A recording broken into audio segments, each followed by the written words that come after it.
Hi welcome to my channel V K vlog. നമുക്കിന്ന് സേമിയ കൊണ്ട് ഒരു അടിപൊളി ബിരിയാണി ഉണ്ടാക്കി നോക്കില്ല. അപ്പോൾ പോവാം വീഡിയോയിലേക്ക്. പാത്രം വെച്ചിട്ടുണ്ട്, അത് ചൂടായി കഴിയുമ്പോൾ അതിലേക്ക് നെയ്യ് ഒഴിക്കണം കേട്ടോ. ഈ നെയ്യിലേക്ക് നമുക്ക് സേമിയ ഒന്ന് വറുത്തെടുക്കണം, നന്നായിട്ടൊന്ന് വറുത്തെടുക്കണം കേട്ടോ. അപ്പോൾ നമുക്ക് നന്നായിട്ട് വറുത്തെടുത്ത് വരാം.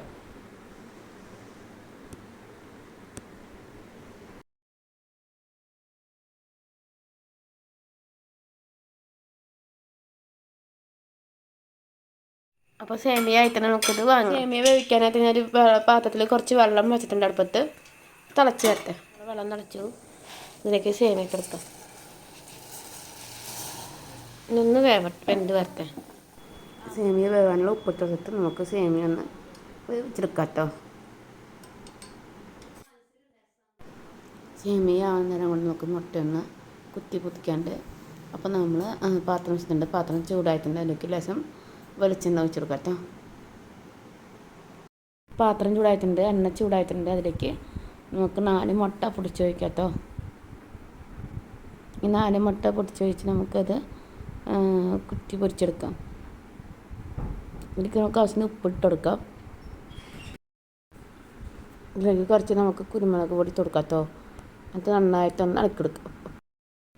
കുരുമുളക് ഉപ്പിട്ട മുട്ടയുണ്ടോ, നമുക്കിത് ഇതുപോലെ തന്നെ കുത്തി പൊരിച്ചെടുക്കാം കേട്ടോ.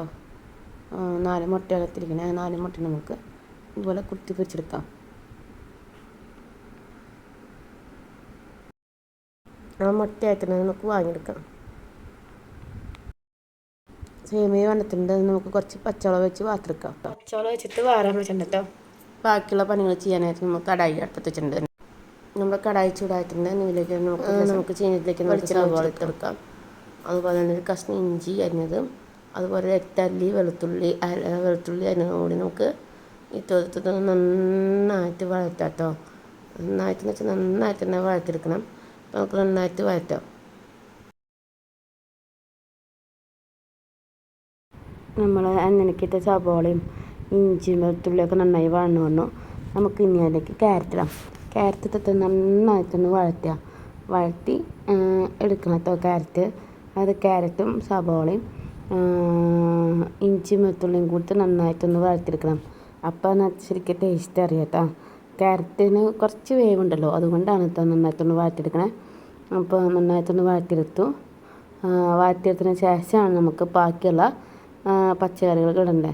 പച്ചക്കറികളാകുമ്പോഴാണ് ടേസ്റ്റ് കൂടാട്ടോ. അപ്പോൾ നമ്മളിതാ ക്യാരറ്റ് വഴണ്ട് വന്നിട്ടുണ്ട്. അതിൻ്റെ കൂടെ നമുക്കിടേണ്ട സംഭവങ്ങൾ എന്ന് വെച്ച് കഴിഞ്ഞാൽ ബീൻസാണ് കേട്ടോ. ഞാൻ ബീൻസ് നീളത്തിൽ തന്നെയാണ് അരിഞ്ഞിട്ടിരിക്കുന്നത്. പിന്നെ വേണ്ടത് ക്യാപ്സിക്കാണ്. ക്യാപ്സിക്കം നിങ്ങളിത് കാണുമ്പോൾ വിചാരിക്കും കുറേ ഉണ്ടെന്ന് വിചാരിക്കും, പക്ഷെ കുറേ ഒന്നുമില്ല കേട്ടോ. കുറച്ച് ഒരെണ്ണം തന്നെയുള്ളൂ. ഇത് ഇതുപോലെ അരിഞ്ഞ കാര്യമാണ് കേട്ടോ കുറേ ഉള്ളതായിട്ട് തോന്നണേ. ഇത് നമുക്കിതൊന്ന് നന്നായിട്ടൊന്ന് മിക്സ് ചെയ്യാം. നന്നായിട്ട് മിക്സ് ചെയ്ത് കൊടുക്കുക. എല്ലാ പച്ചക്കറിയും സവാളയും ഇഞ്ചി വെളുത്തുള്ളിയും കൂട്ടി നന്നായിട്ടൊന്ന് മിക്സ് ചെയ്യണം. നമ്മൾ വഴറ്റി വെച്ചിരിക്കുന്ന ക്യാരറ്റും സവാളയും ഇഞ്ചിയും വെളുത്തുള്ളിയൊക്കെ ഉള്ളതിൽ നമ്മൾ 1.5 ടീസ്പൂൺ സോയാ സോസ് ഒഴിച്ചു. അതിനായിട്ട് 1 ടീസ്പൂൺ ടൊമാറ്റോ സോസ് ഒഴിച്ചിട്ട് രണ്ടും കൂടി നമുക്ക് നന്നായിട്ടൊന്ന് മിക്സ് ചെയ്തെടുക്കാം കേട്ടോ. അപ്പോൾ നന്നായിട്ട് മിക്സ് ചെയ്യണം. അപ്പോൾ ആ സോസിൻ്റെ ഒക്കെ അതിലേക്ക് ഇറങ്ങുള്ളൂ. അപ്പോൾ നമുക്ക് നന്നായിട്ടൊന്ന് മിക്സ് ചെയ്തെടുക്കാം. അതിലേക്ക് ലേശം ഉപ്പിടണം.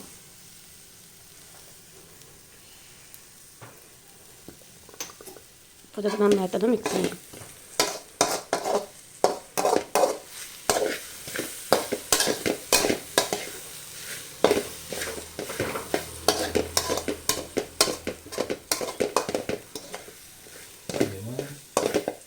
നമ്മളപ്പോൾ എല്ലാം കൊടുത്ത് നമ്മൾ മിക്സ് ചെയ്തു കേട്ടോ. ഇനി ഇതിലേക്ക് നമുക്ക് ഇടുന്നത് നമ്മുടെ മെയിൻ താരമായിട്ട് സേമിയാണ് ഇടേണ്ടത്. അപ്പോൾ സേമിയ അതിലേക്ക് ഇട്ട് സേമിയ നന്നായിട്ടൊന്ന് നമുക്ക് മിക്സ് ചെയ്തെടുക്കാം. എല്ലാം കൂടി നന്നായിട്ടൊന്ന് മിക്സ് ചെയ്യാം. അപ്പോൾ നമുക്ക് മിക്സ് ചെയ്ത് തരാം.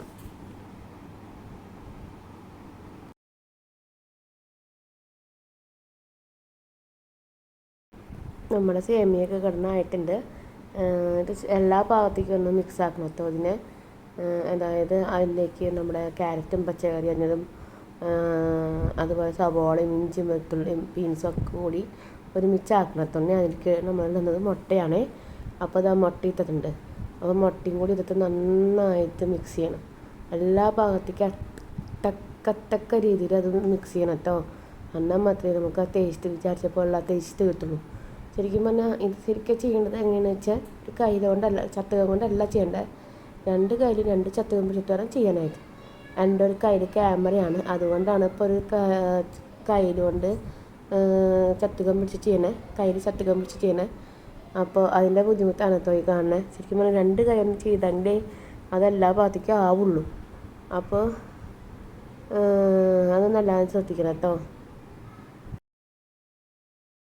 അപ്പോൾ നിങ്ങൾക്ക് കാണിച്ചു തരാനായിട്ട് ഞാൻ ക്യാമറ അച്ഛൻ്റെ ഒരു കൊടുത്തേക്കാണ് കേട്ടോ. അച്ഛനാണ് ക്യാമറ പിടിച്ചിരിക്കുന്ന ആൾ. ഞാൻ ആ വഴിക്ക് പോയതാണ്. അപ്പോൾ ക്യാമറ പിടിക്കാൻ പറഞ്ഞിട്ട് കൊടുത്തതാണ്. അപ്പോൾ ഇതുപോലെയാണ് കേട്ടോ ചെയ്യണ്ടേ, കണ്ടല്ലോ അല്ലേ. അപ്പോൾ നമ്മുടെ സേമിയ ബിരിയാണിക്ക് ശേഷം മല്ലിയിലയും കൂടി തൂവി കൊടുക്കുക കേട്ടോ. മല്ലിയിലത്തിന് പ്രത്യേക ടേസ്റ്റ് തന്നെ, അതുകൊണ്ട് മല്ലിയില ഇട്ട് കൊടുക്കുക. അത് നന്നായിട്ടൊന്ന് മിക്സ് ചെയ്യുക. അപ്പം നമ്മുടെ സേമിയ ബിരിയാണിയുടെ റെസിപ്പി ഇത്രത്തോളം കേട്ടോ. പലർക്കും ഇഷ്ടമായെന്ന് വിചാരിക്കുന്നു. ഒന്ന് ട്രൈ ചെയ്ത് നോക്കുക. എല്ലാവരും എൻ്റെ അഭിപ്രായം രേഖപ്പെടുത്തുക. ആദ്യമായിട്ട് ഈ ചാനൽ കാണുന്നവരാണെങ്കിൽ ലൈക്ക് ചെയ്യുക, ഷെയർ ചെയ്യുക, സബ്സ്ക്രൈബ് ചെയ്യുക. അടുത്തൊരു വെറൈറ്റി വീഡിയോ കാണുന്നവരെ thank you for watching this video.